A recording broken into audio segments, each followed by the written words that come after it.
Author interviews. One of the perks of my job is meeting authors and interviewing them, and over the past year I have had the privilege of talking to some of my favourite authors. Last year I met Denise Mina, a Scottish author of primarily crime novels based around Edinburgh and Glasgow, but she has also written historical fiction, Rizzio and Three Fires, as well as a new Philip Marlowe mystery, The Second Murderer.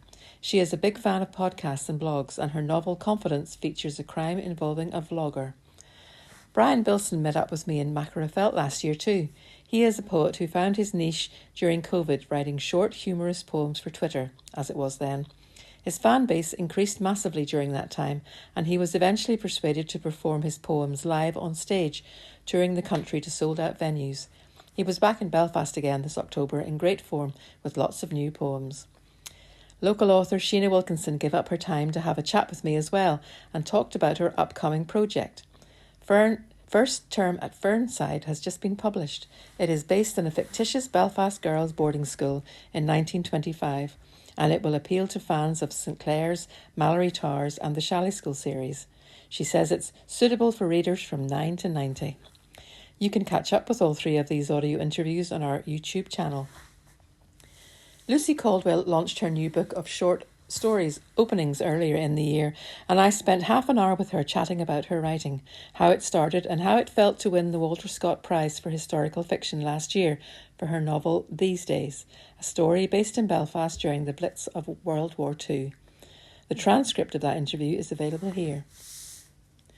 Will Dean has been a favourite author of mine since I read his Tuva Moodysson series based deep in a Swedish forest. Like Tuva, Will lives with his family in the forest, having built his own house there a few years ago. He writes in a log cabin nearby and is often accompanied by his very large dog, Bernie, who, being very photogenic, has become nearly as famous as his owner through his social media presence. Tuva is a deaf journalist who finds herself embroiled in increasingly terrifying investigations.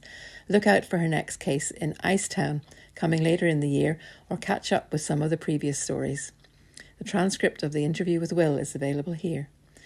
I hope you were able to catch some of the interviews and podcasts released during this year's Book Week NI.